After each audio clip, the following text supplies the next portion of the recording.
Stephen Hollingsworth, turn it up. Turn it up, Stephen Hollingsworth.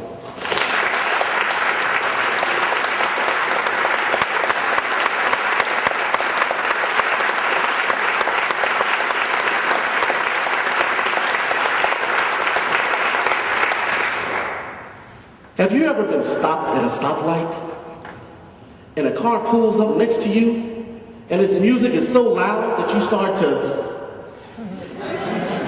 bop your head to the beat of its music?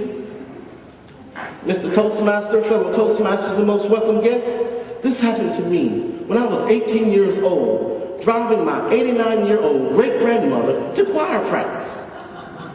Now, I was listening to Mozart. Okay, maybe it wasn't quite Mozart, more like Motown. And the music from the other car was so loud it completely drowned out what I was listening to. My great-grandmother said, "Boy, what are you doing?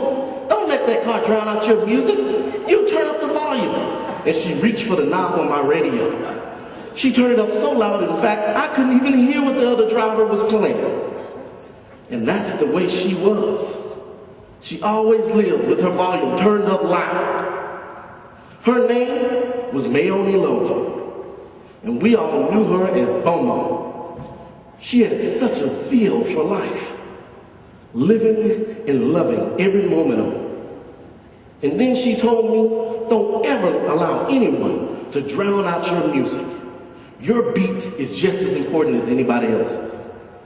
Well, I continued to drive. And a few moments later, we arrived at choir practice.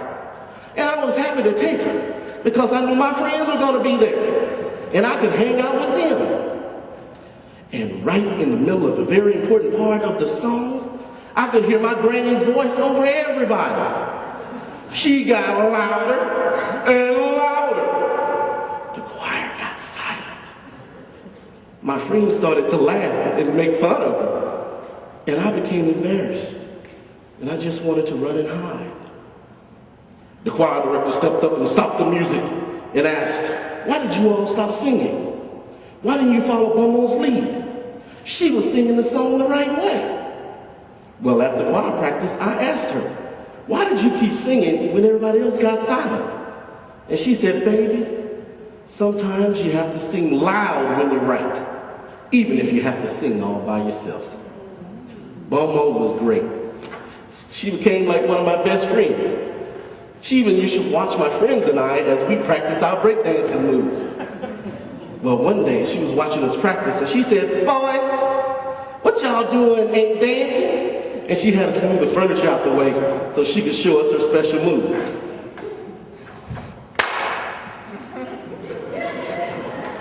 That was it. Her special move. We liked it so much, we called it the Rock Steady. And it didn't matter what music we played. Country, hip hop, even gospel. And that's the way she was. A rock that was steady. When her neighbors got sick, Bomo nursed them back to health. When my mother and her 4 siblings lost their mother, Bomo stepped right in and raised them herself. She was steady. A stroke hit Bomo and placed her into a wheelchair. But she still lived her life with the volume turned up loud. A second stroke hit and took away her mobility altogether. And a third stroke took away her ability to speak. But she was still able to mouth the words to us, "I love you." When Bomo left this world, it was a real sad day for me. But she left with a smile on her face and with no regrets. At her funeral, I couldn't be consoled. I cried like a baby. I left the church And I ran to a place where we had spent several special moments. And I wept.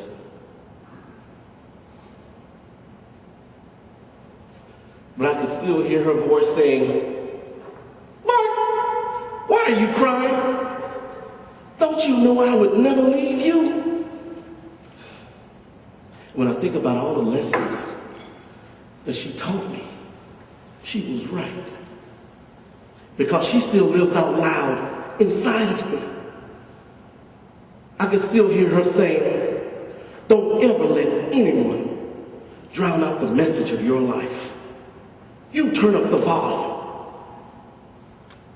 You stand for what's right, even if you have to stand all by yourself." And when life is at its hardest, and you're going through so much, don't you fall. You make sure you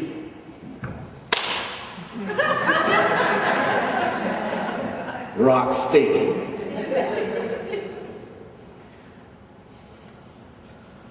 I know all of us here have experienced the loss of a loved one in our lives.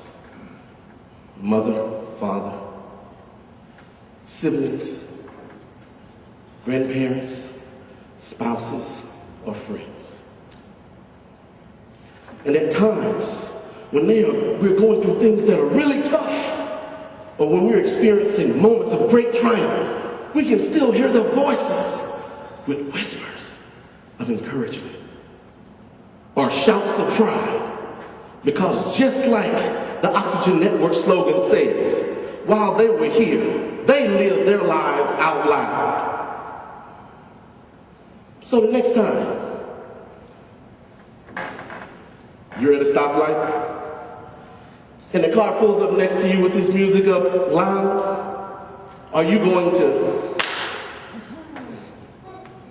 bop your head to the beat of his music or reach for the dial and turn it up? Mr. Toastmaster.